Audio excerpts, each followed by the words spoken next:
제가 이번에 한국에 가 있을 때 여러분 잘 아시는 것처럼 평창 올림픽이 있었습니다. 이 평창 지역은 강원도 강릉 가까운 곳에 있는 지역입니다.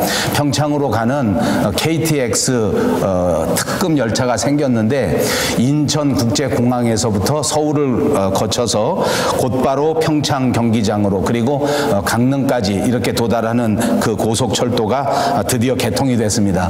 들어보니까 2012년에 시작했다고 하는데 약 5년 정도의 공사 기간을 거쳐서 이 열차가 완성돼서 서울에서부터 평창 그 운동장까지 2시간 정도에 주파할 수 있는 그런 특급 열차가 생겼습니다. 또 이번 평창 올림픽에 보니까 서울에서부터 올림픽 경기장까지 미리 신청하기만 하면 무료 셔틀버스가 왔다 갔다 하는데 이 셔틀버스를 타고 서울에서 출발하면 또 이것도 한 2시간 또는 2시간 한 5분 이런 정도의 경기장에 도착할 수 있다고 합니다. 다만 이제 미리 예약을 해야 된다 하는 그런 불편함이 있습니다. 그리고 저는 정확하게 기억이 나지 않습니다만 그러나 서울에서 평창까지 가는 길도 이렇게 저렇게 새로 정비되어져서 길이 얼마나 좋아졌는지 자기 차를 직접 몰고 운전을 해서 가니까 제가 있는 곳이 김포공항 근처 강서구이니까 서울에서 거의 끄트머리인데 그곳에서부터 출발해서 경기장까지 3시간이 걸리지 않는 2시간 반 정도에 도착할 수 있는 그런 상황이었습니다. 차들이 많다 그러고 또 들어갈 때에는 이렇게 평창 올림픽 때문에 입국 심사가 굉장히 많이 늦어질 것이다 하는 이야기를 듣고 많이 염려했습니다만 그러나 인천국제공항에 제2청사가 생겼는데 얼마나 크고 얼마나 새롭던지 그만 평소보다 훨씬 더 빠른 시간에 입국할 수 있게 되었습니다. 자, 여러분 제가 여기서 썰렁한 개그 하나 하겠습니다. 너무 긴장하지 마시고 자, 제가 이제 여러 가지 말씀을 드렸는데 KTX를 타고 가기도 하고 버스를 타고 가기도 하고 또 그리고 자기가 직접 운전해 가기도 할 수 있다고 말씀드렸습니다. 서울 강서구 염창동에서 이 평창 올림픽 경기장까지 가는 길 제일 빨리 가려면 어떻게 해야 될까요? 좀 썰렁하지 않습니까? 여러분 많이 아시는 이야기일 것입니다. 어떻게 가야 제일 빠른가? 사랑하는 사람과 함께 가면 제일 빠르다 하는 대답입니다. 아멘입니까?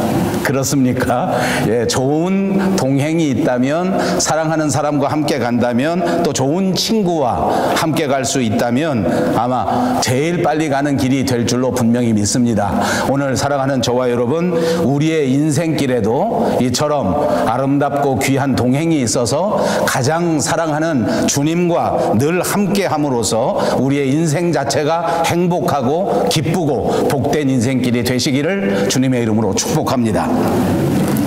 오늘은 제가 하나님과 동행했던 에녹이라고 하는 믿음의 선배 이야기를 할 터인데 신약성경 유다서 1장 14절 그리고 15절에 보면 에녹이 받은 하나님의 말씀이 소개되고 있습니다. 제가 봉독해 드립니다. 아담의 7세손 에녹이 사람들에 대하여도 예언하여 이르되 보라 주께서 그 수만의 거룩한 자와 함께 임하셨나니 이는 뭇사람을 심판하사 모든 경건하지 않은 자가 경건하지 않게 행한 모든 경건하지 않은 일과 또 경건하지 않은 죄인들이 주께 거슬러 한 모든 완악한 말로 말미암아 그들을 정죄하려 하심이라 라는 기록이 있습니다.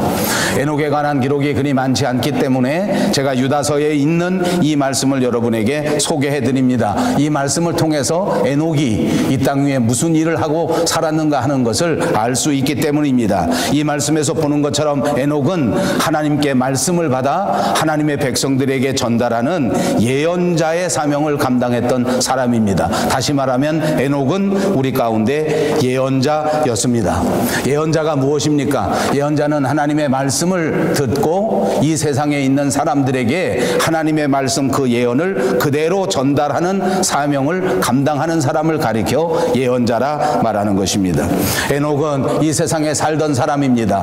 그리고 에녹이 살아갔던 그 시대의 삶을 삶의 모습은 한마디로 부패와 모든 잘못된 일들이 벌어지고 있는 삶의 모습이었습니다. 사람들이 부패합니다. 사람들이 모두가 다 어둠 속에서 살아갑니다. 사람들이 모두 세상과 짝하여 죄악과 짝하여 하나님을 알지 못한 채, 하나님을 배반한 채 살아가는 삶의 모습을 보이고 있는 것입니다. 자, 이제 이렇게 타락한 사람들에게 하나님의 말씀을 전하여야 합니다. 하나님께서는 이 세상의 모든 부패와 모든 잘못을 결단코 그대로 두지 아니하시고 때가 이르면 이 모든 잘못, 이 모든 어두움을 심판하시겠다는 말씀입니다. 이것이 지엄한 하나님의 심판의 예언이었고 이 예언을 그대로 세상 사람들에게 전달해야 되는 사명을 가진 사람이 바로 오늘 우리가 살펴보고자 하는 에녹이라고 하는 사람입니다. 여러분, 사람이 살아가는 삶의 모습 속에 여러 가지 특징이 있는데 사람은 자기 속에 간직하고 있는 그 마음을 말로 표현하게 되는 존재다라고 말할 수 있습니다. 그러니까 마음속에 어떤 생각을 하는가 하는 것이 그 사람의 말에 그대로 나타나게 된다 그 말입니다. 흉한 말을 하고 폭력적인 말을 하는 사람은 그 마음 속에 폭력적인 생각을 가지고 있고 그 생각 가운데 언제나 폭력적인 것을 간직하고 있다라고 말해도 과언이 아니라는 것입니다. 그래서 그 사람이 사용하는 언어의 모습이 그 사람의 인격을 나타내기도 하고 그 사람이 어떤 말을 즐겨 쓰는가 하는 것을 바라보면 그 사람의 삶의 모습을 추측해 볼 수 있다. 그러니까 우리가 살아가면서 아름다운 언어를 사용하는 것, 우리가 살아가면서 신령한 언어를 사용하는 것, 우리가 살아가면서 하나님의 말씀에 따르는 언어를 사용하는 것이야말로 우리가 하나님의 사람이라고 하는 것을 나타낼 수 있는 가장 좋은 방법이 되는 것입니다. 만약 반대로 우리가 살아가면서 하나님과는 아무 관계없는 말, 하나님이 가장 싫어하실 만한 말, 하나님께서는 아무 관심도 가지지 않을 만한 말을 하고 산다면 우리는 하나님과 상관없는 사람이 되고 하나님을 기쁘시게 할 수 없는 사람이 된다는 사실을 기억하셔야 할 것입니다. 그러므로 이 에녹의 시대에는 모든 사람들이 이런 말의 모습을 가지고 있었습니다. 다시 말하면 하나님의 관심과는 멀리 떨어진 말을 즐겨합니다. 하나님이 기뻐하시지 않을 만한 부패한 말들을 많이 합니다. 이들의 생각 자체가 어둠의 생각입니다. 이들의 모든 삶의 모습이 하나님과 관계없는 그런 삶의 모습을 보이고 있는 것입니다. 언어가 부패하고 생활이 부패한 이 세상 사람들을 향해서 에녹은 하나님의 심판의 말씀을 전하여야 하는 것입니다. 저는 이때 생각해 보았습니다. 과연 에녹은 어떤 사람이었기에 이 세상 사람들을 향해서 하나님의 심판의 말씀을 전할 수 있었을 것인가? 오늘 저와 여러분이 살아가는 삶의 모습을 한번 살펴보십시오. 우리 주변에 있는 사람들의 삶의 모습을 한번 살펴보십시오. 그들이 하는 말, 그들이 하는 행동, 그들이 살아가는 삶의 양태를 바라보십시오. 여러분은 어떻게 느낄지 모르겠지만 저는 서울에 출장을 갔다 오면서 많은 사람들을 만나면서 참으로 암담한 생각을 갖게 되었습니다. 세상에 있는 모든 사람들의 말이 하나님과는 전혀 관계가 없기 때문입니다. 모든 사람들의 관심사가 오로지 육신적인 일, 오로지 세상적인 일, 오로지 자기 자신만을 위한 일에 집중하고 있기 때문에 도대체 말이 통하지 않고 도대체 이 사람들과 함께 있는 것이 부자연스러운 적이 한두 번이 아니었단 말입니다. 여러분, 과연 여러분의 친척들이, 여러분의 형제들이 둘러 모아 앉아서 명절을 지내면서 하나님과는 아무 상관없는 그런 이야기를 꽃 피우고 있다면 여러분은 어떻게 하시겠습니까? 많은 사람들이 그냥 그 사람들이 말하는 대로 따라갈 수밖에 없을 것입니다. 많은 사람들이 그냥 형제들의 그 관심사에 나도 그냥 적당히 관심을 보이는 선에서 그렇게 이야기를 할 수밖에 없을 것입니다. 왜냐하면 공연히 분쟁을 만들어서 싸움 나기 때문입니다. 지금 무엇을 해야 될 때입니까? 모든 사람들이 모여서 온통 관심사는 어떻게 하면 오래 사는가, 어떻게 하면 노년에 편안할 수 있는가 하는 것에 관심을 집중하고 있습니다. 그 어떤 사람도 오늘 이 마지막 시대에 하나님을 기쁘시게 하는 삶이 어떤 것인가, 내가 지금부터 올해는 꼭 세상 목표를 세울 것이 하나님 기뻐하시는 일을 목표로 세워야 한다 하는 것을 입에 올리는 사람은 많지 않단 말입니다. 만약 그런 가정 위에서 나는 이번 올해에는 다른 거 다 그만두고 날마다 하나님의 말씀을 묵상하고 하루에 성경 말씀 꼭 3장씩 5장씩 읽어야 되겠다, 내가 정말 올해에는 나만 위해서 평생 살았지만 이제 2018년 한 해에는 어찌하든지 주변에 있는 사람을 돌아보고 나보다 어려운 형편에 있는 사람에게 가서 도움을 주어야 하겠다라는 말을 하는 사람이 있느냐 말입니다. 그렇게 용기 있게 그 현장에서 말할 수 있는 사람이 있겠는가?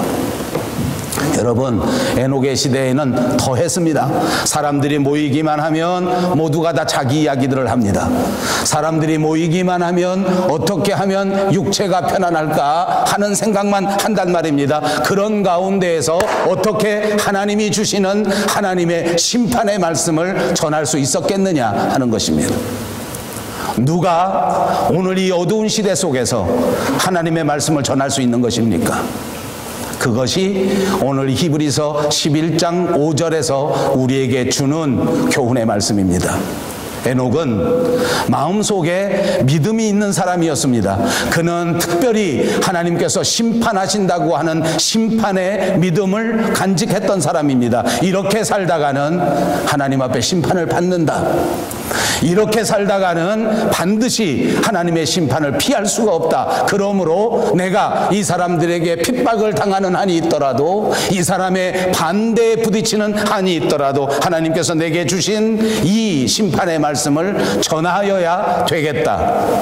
여러분, 믿음이 있는 사람은 하나님의 말씀을 전할 수 있는 것입니다. 사랑하는 여러분, 2018년 여러분 마음속에 하나님이 주시는 믿음이 더더욱 충만해서 어디에 가든지 때를 얻지 못하든지 하나님께서 여러분에게 주신 그 귀한 하나님의 말씀을 담대하게 전파할 수 있는 여러분들이 꼭 되시기를 주님의 이름으로 축복합니다.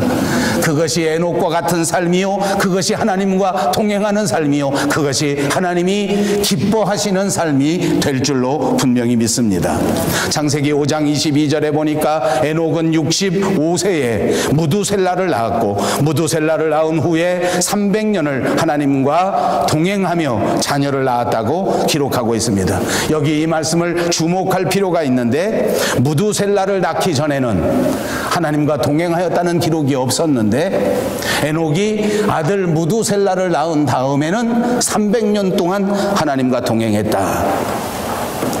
여러분, 이 히브리서에 나오는 이 무두셀라라고 하는 이름, 그리고 이것을 히브리어로 한번 해석해 보니까 무두라는 말과 셀라라는 말의 합성어인데, 이 말을 풀어보면 이 아이가 죽게 되면 그때 홍수를 보낸다 하는 뜻이 있다고 합니다. 그러니까 무두셀라는 하나님께서 약속 가운데 주신 아이인데, 이 아이를 보내면서 하나님께서 말씀하시기를 이 아이의 생명이 다하는 그날에 홍수 심판이 있을 것이다 라는 예언의 말씀이었습니다. 그 아버지 에녹은 이 무두셀라를 낳으면서 하나님께서 주시는 이 예언의 말씀, 이 심판의 말씀을 알게 된 것입니다. 자, 이제 하나님께서 자기가 낳은 아들 무두셀라가 살고 난 다음에는 심판이 있을 것이다, 홍수로 심판할 것이다 라는 것을 가르쳐 주신 것입니다.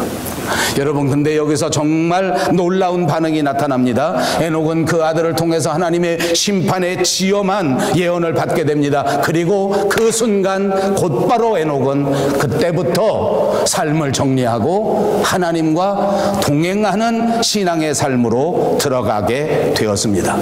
말씀을 받자마자 결단하고 하나님과 동행한 것입니다.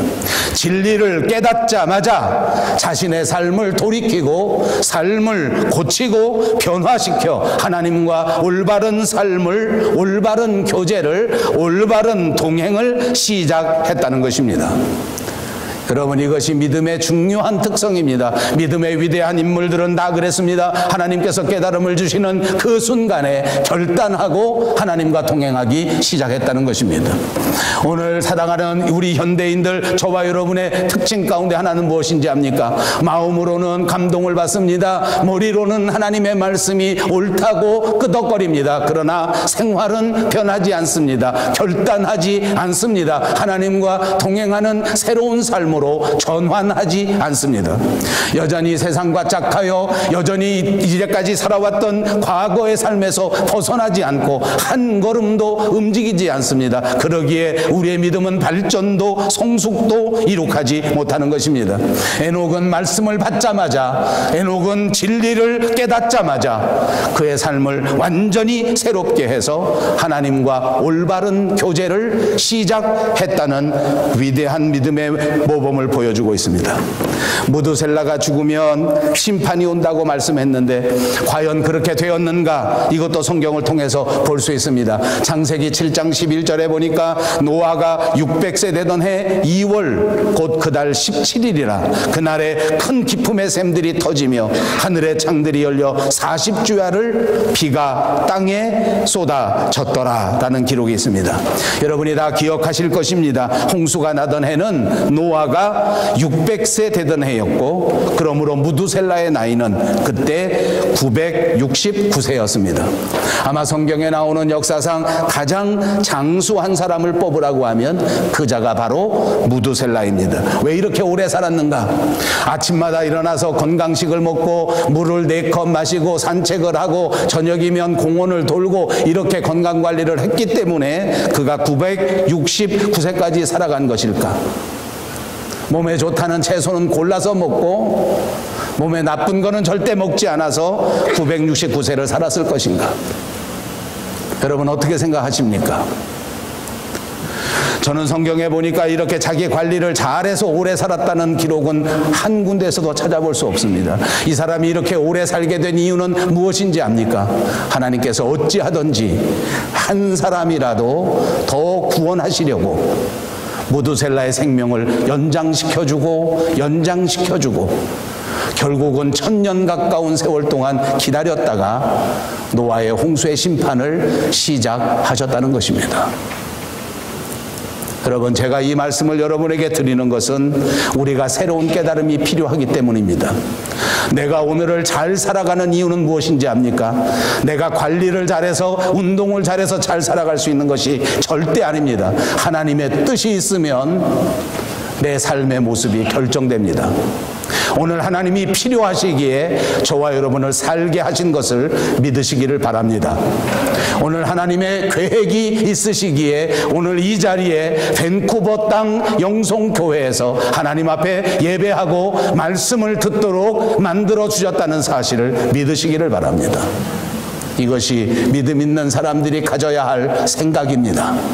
이것이 믿음 있는 사람들이 회복해야 할 진짜 믿음이라는 사실을 믿으시기를 바랍니다. 무두셀라가 969세 되던 그 해 마지막, 그가 죽던 그 해에 정확하게 하나님께서는 홍수 심판을 감행하셨습니다. 진짜 놀라운 일입니다.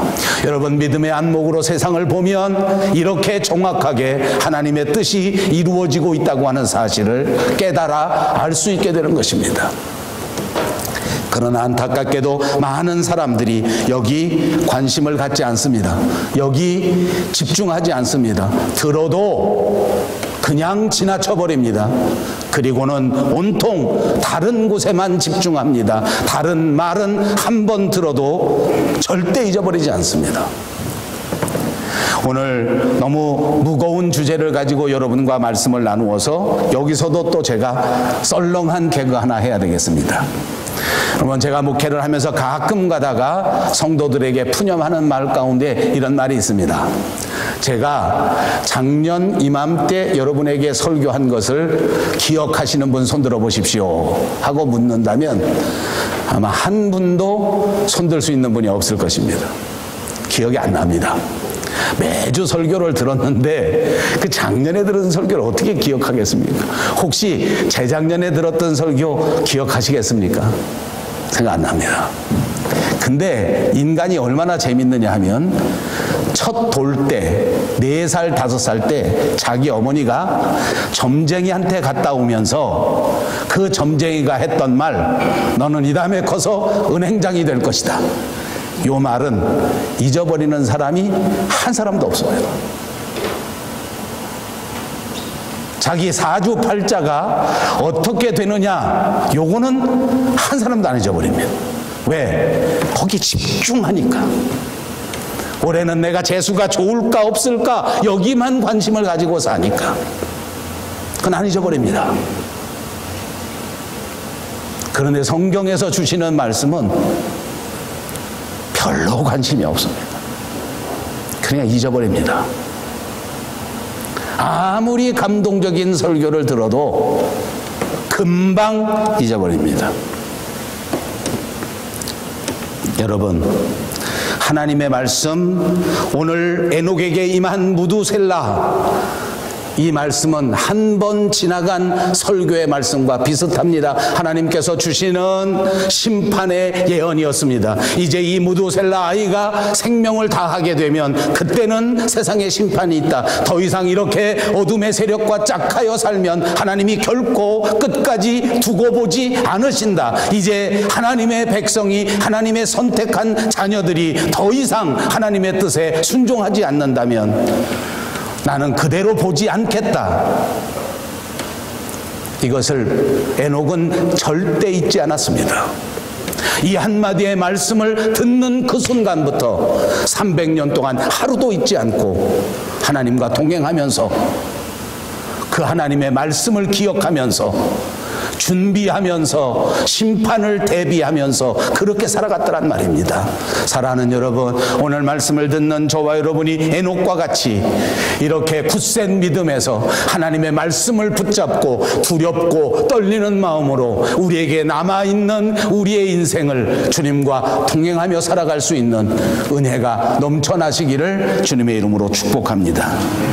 사람들은 하나님의 말씀에 귀를 기울이지 않습니다. 에녹 시대의 사람들도 더더욱 그랬습니다. 심판의 말씀에는 귀를 기울이지 않습니다. 성경의 말씀에는 관심을 보이지 않습니다. 모두가 다 세상의 소리에만 관심을 가지고 있는 시대에 에녹은 하나님의 말씀을 집중하고 그 하나님의 말씀을 굳게 믿었습니다. 그리고 그 에녹의 믿음 그대로 하나님의 심판은 이루어지고야 말았던 것입니다. 두 번째로 생각할 것은 에녹의 믿음의 내용입니다. 에녹은 하나님의 심판의 말씀을 통해서 하나님과 드디어 새로운 관계를 갖게 되었습니다. 그는 그 이후로부터 하나님을 기쁘시게 하는 자라 하는 증거를 받았다고 성경이 기록하고 있습니다. 어떻게 이런 증거를 받았을까? 어떻게 하나님을 기쁘시게 하는 증거를 얻게 되었는가? 그가 어떻게 살았는가 하는 것은 창세기 5장의 기사를 통해서 우리는 추측해 볼 수 있습니다. 그는 하나님과 동행하는 삶을 살았습니다. 하나님과 동행함으로써 하나님을 기쁘시게 하였다는 것입니다. 그러므로 에녹의 삶을 통하여 우리가 교훈받을 수 있는 것은 하나님과 동행하기만 하면 하나님이 기뻐하신다는 것입니다. 여러분, 하나님과 꼭 동행하십시오. 그렇다면 하나님께서 여러분을 인하여 기뻐하실 줄로 믿습니다. 그렇습니다. 우리 신앙생활에 있어서 가장 소중한 것은 바로 이 대목에 있습니다. 동행입니다. 여러분, 동행을 하기 위해서 꼭 전제 조건이 하나 있습니다. 그것은 바로 만남입니다. 만남과 동행, 우리 인생에서 아마 가장 중요한 것 가운데 하나일 것이라고 생각합니다. 저는 이번에도 여행을 하면서 오고 가는 비행기 안에서 이런 생각을 참 많이 했습니다. 도대체 하나님은 어떤 계획이 있길래 제 인생에서 이런 사람들을 만나게 했을까? 하나님은 도대체 무엇을 원하시기에 오늘 저에게 다시 이 태평양 바다를 건너 새로운 사람을 만나게 하시고 그 만남을 통해서 도대체 무엇을 원하시는가 하는 생각을 하게 되었습니다. 여러분, 우리 인생 가운데 만남이라고 하는 것은 정말 정말 중요합니다. 그리고 이 만남이 없이는 동행의 역사가 이루어지지 않습니다. 그러므로 오늘 에녹에게 있어서 가장 중요한 사건은 그가 하나님과 만났다는 역사, 그리고 그가 하나님과 동행했다는 역사입니다. 여기에 이 에녹의 믿음의 위대한 증거가 다 들어있습니다. 만약 에녹이 하나님을 만나지 못했다면 그는 동행의 역사가 없었을 것입니다. 그가 하나님을 만났는데도 불구하고 그냥 지나쳤다면, 하나님과 동행하지 못했다면 오늘 에녹의 역사는 우리 가운데 없었을 것입니다. 우리의 인생도 그렇지 않습니까? 만남의 역사가 없어서 그 사람과 인연이 맺어지지 않습니다. 만났는데 그냥 지나쳐버림으로 동행의 역사가 일어나지 않습니다. 저는 개인적으로 이런 아쉬움이 참 많습니다. 제가 그동안 살아오면서 만났던 좋은 그리스도의 일꾼들, 정말 제가 마음속에 사랑하고 제가 마음속에 좋아하고 그토록 같이 일하기를 원했던 많은 사람들이 안타깝게도 그 만남을 그냥 지나쳐 버려서 지금은 다시 만나지 못하는 사람들이 얼마나 많은지 모릅니다. 그들과 함께 동행했다면 더 아름다운 주의 역사를 이룰 수 있었는데 하는 아쉬움이 마음속에 늘 남습니다. 여러분들도 그러시지 않습니까? 혹시 처음 만났던 그 남자와 결혼했더라면, 아버지, 혹시 그때 지나쳤던 그 여자와 동행했더라면 하는 아쉬움이 있지 않으시냐 그 말입니다. 만나야 동행이 가능합니다. 사울은 그리스도인들을 잡아 죽이기 위해서 기세 등등하게 걸어가다가 다메섹 도상에서 예수 그리스도를 강렬한 빛 안에서 만나게 되었습니다. 그는 빛에 부딪혀 쓰러지고 말았습니다. 그는 빛에 부딪혀 눈이 멀고 말았습니다. 주님과 만난 것입니다. 만남의 역사입니다. 이 만남을 통해서 사울은 완전히 새로워졌습니다. 이 만남이 있었으므로 사울은 변하여 바울이 되었던 것입니다. 이렇게 변화된 바울이 평생토록 주님과 함께 동행하면서 그는 인류 역사상 가장 위대한 주님의 제자로서의 삶을 살게 되었는 것으로 믿습니다. 만남을 통해서 동행으로 역사되는 것입니다. 그렇습니다. 우리가 서로 만나야 역사가 이루어집니다. 남자와 여자가 서로 만나야 역사가 이루어지고, 그래야 서로 결혼하고, 그래야 서로 함께 살고, 그래야 평생토록 동행할 수 있는 것 아닙니까? 그렇지만 여러분, 만난다고 다 동행하는 것은 아닙니다. 남자와 여자가 서로 교제하지만 모든 사람들이 함께 동행하는 것은 아닙니다. 동행하려면 어떻게 돼야 되는지 압니까? 중요한 전제 조건이 있습니다. 첫째, 뜻이 맞아야 합니다. 서로 뜻이 맞지 않고는 동행하기가 어렵습니다. 두 사람의 뜻이 서로 아름다운 조화를 이룰 때에 그 부부가 아름다운 동행을 이루는 것이라 그 말입니다. 서로 뜻이 다르고 서로 마음이 다르고 서로 바라보는 바가 다르면 안타깝지만 그 동행을 아름답게 마무리하지 못할 수밖에 없는 것입니다. 아모스 선지자는 우리에게 이렇게 말합니다. 두 사람이 의합지 못하고야 어찌 동행하겠는가? 뜻이 합해지지 않고서야 어떻게 동행할 수 있겠는가? 그렇습니다. 동행하려면 뜻이 일치되어야 합니다. 또 다른 조건도 필요합니다. 동행하려고 하면 반드시 도덕적 일치도 필요합니다. 동행하려는 사람이 분명히 서로 간의 도덕적인 입장이 같아야 된다 그 말입니다. 한 사람은 세상을 향해서 생각하는 도덕적 입장이 너무 자유롭고 한 사람은 너무 보수적이라고 하면 이것도 동행하기가 어렵습니다. 요즘 우리 사회에서는 동성애 문제가 큰 이슈가 되고 있습니다. 동성애를 해도 된다, 그렇지 못하다 하는 것을 가지고도 한 가정 안에 서로 도덕적 기준이 너무 다르면 이것도 동행하기가 힘들다 그 말입니다. 하나님은 어떤 도덕적 특성을 가지고 계시는지 아십니까? 내가 거룩하니 너희도 거룩하라. 하나님의 특성의 특징은 바로 거룩입니다. 그러므로 우리가 거룩하지 못하다면 하나님과 동행하기가 어렵습니다. 우리가 거룩한 삶으로 변화되지 아니하면 하나님의 교제가 끊어질 수밖에 없습니다. 빛과 어두움은 결단코 함께 할 수 없기 때문입니다. 그러므로 하나님과 교제하고 하나님과 동행하기를 원하는 저와 여러분들은 이제부터 어찌하든지 거룩한 삶을 위하여 나 자신을 쳐서 복종시키는 결단이 있어야 합니다. 어두움의 생각을 내려놓으십시오. 죄에서 돌아서는 역사가 있어야 될 줄로 믿습니다. 여러분, 우리가 우리 자신을 찢고 쪼개는 아픔이 있지 않고서야 거룩한 삶으로의 변화가 쉽지 않습니다. 그러나 기억하십시오. 주님과 동행하면 동행이 주는 보상이 있단 말입니다. 동행의 결과가 있습니다. 무엇입니까? 동행하면 닮아진다는 역사가 있습니다. 여러분, 오래도록 사이좋게 의좋게 살아간 부부를 보십시오. 이상하게 희한하게도 서로 닮습니다. 오래 함께 살다 보니까 닮는 것 같습니다. 저는 이걸 많이 생각해 봤습니다. 왜 닮나? 왜 닮나? 제가 맞는 말인지 아닌지는 잘 모르겠습니다.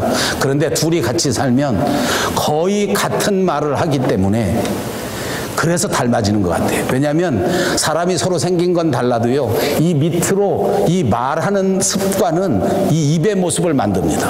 오래 같이 사시면 이 눈은 서로 다를 수 있는데 이 입이 비슷하더라고요.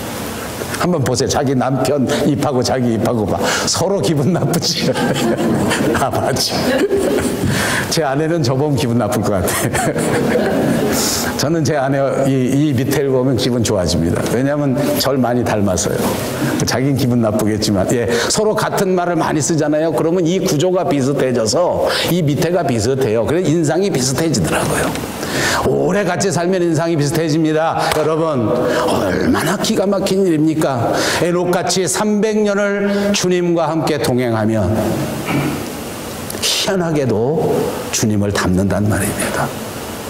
여러분, 우리가 주님을 닮아가는 것이, 우리가 거룩의 삶으로 변화되는 것이 결코 간단한 일은 아닙니다.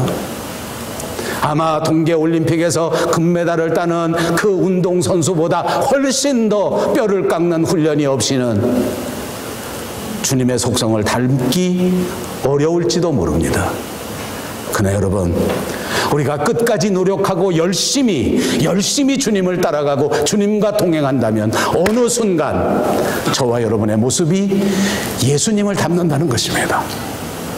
여러분 모두 예수 닮은 여러분들 되시기를 주님의 이름으로 축복합니다. 얼마나 놀라운 결과인지 모릅니다. 서로 동행하면서 서로 영향을 주기 때문입니다. 함께 살다 보면 서로 같은 생각을 하게 되기 때문입니다. 그렇게 에녹은 그 믿음의 증거를 보여주었습니다. 하나님을 기쁘시게 하는 동행의 결과를 보여주게 되었습니다. 이것보다 더 엄청난 증거는 세상에 찾을 수가 없습니다.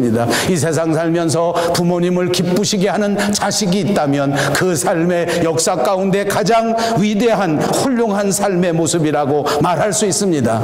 그렇습니다.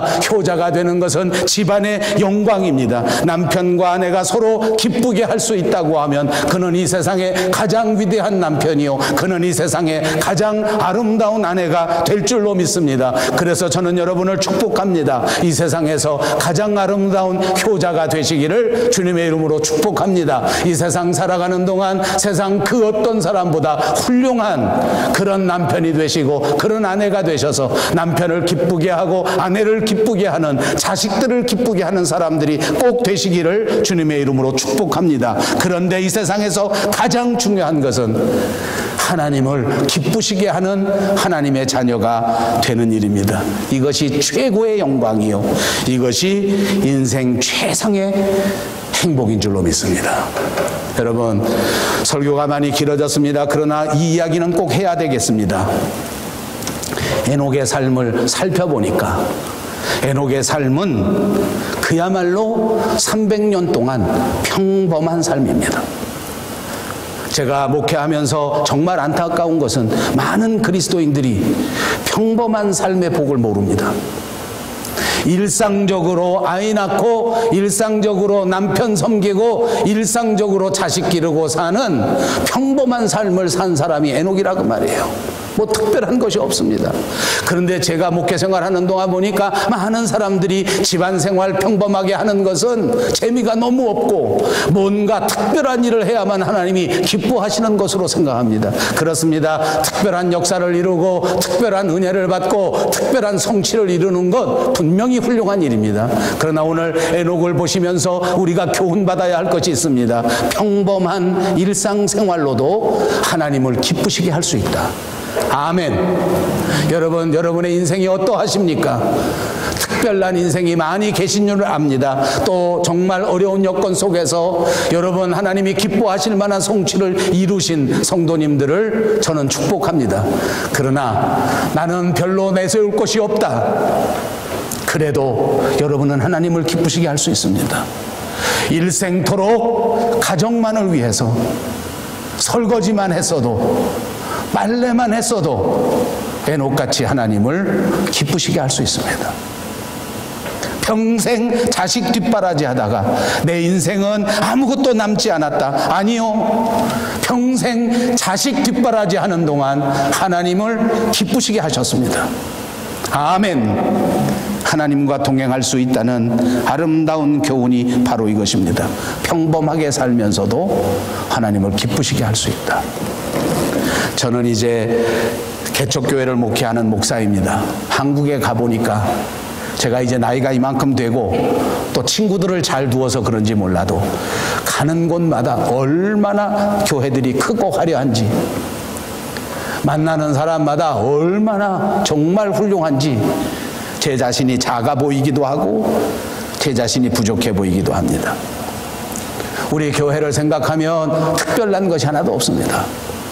제가 이번에도 방문해서 설교한 교회를 가보니까 선교를 해서 필리핀에 캄보디아에 무슨 동남아시아 주변에 교회를 10개, 15개 개척교회를 세우고 선교사들을 막 20가정, 30가정씩 막 도와주고 한꺼번에 1년에 한 번씩 홈커밍 데이를 만들어서 선교사들을 다 교회 초청해가지고 큰 잔치를 베풀고 하는 이런 교회들을 보았습니다. 그런 교회에 가서 설교하면서 느꼈습니다. 아, 정말 훌륭하다. 정말 특별하다.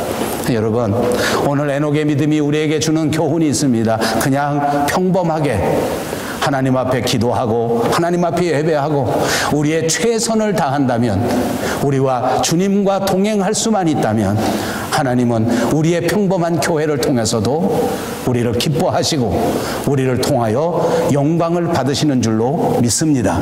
그러므로 이제부터 우리는 무슨 특별한 것을 하는 그런 소망보다 이 평범한 삶 속에서 하나님 앞에 예배드리고 하나님 앞에 우리의 삶에 최선을 다하는 모습으로 하나님을 기쁘시게 하는 종들이 다 되시기를 바랍니다. 그렇습니다. 특별한 업적이 없었습니다. 특별한 생활도 없었습니다. 그러나 하나님을 기쁘시게 하는 생활을 감당했습니다. 그러므로 진짜 중요한 것은 하나님을 기쁘시게 하는 삶이라 그 말입니다. 그는 죽지 않고 하나님 앞에 하늘나라로 직행하는 은총을 받게 되었습니다. 이 세상에서 죽음을 맛보지 않고 하나님 나라로 간 사람은 두 사람밖에 없습니다. 바로 엘리야와 오늘 우리가 생각하는 에녹입니다.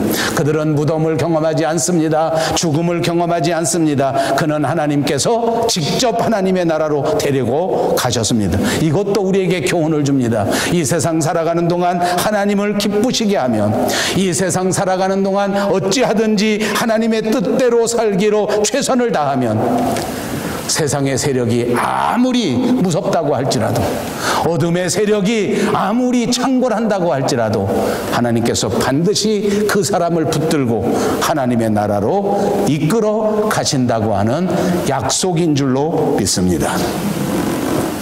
오늘 우리는 300년 동안 하나님과 동행하다가 죽음의 쓴잔을 맛보지 않고 하나님 앞에 불리움을 받은 에녹의 믿음을 보았습니다.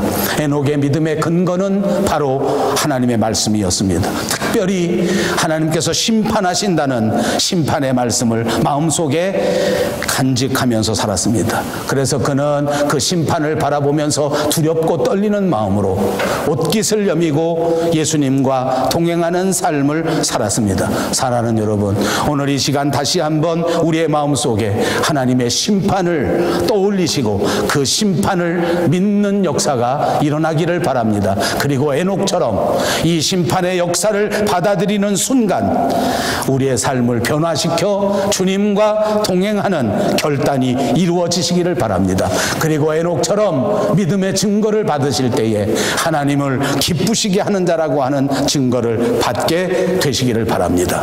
이 세상 살아갈 동안 우리 주변에 있는 모든 사람들을 기쁘게 할 수 있는 저와 여러분이 되시기를 바랍니다. 자식된 여러분, 부모님을 기쁘시게 하는 여러분들이 꼭 되십시오.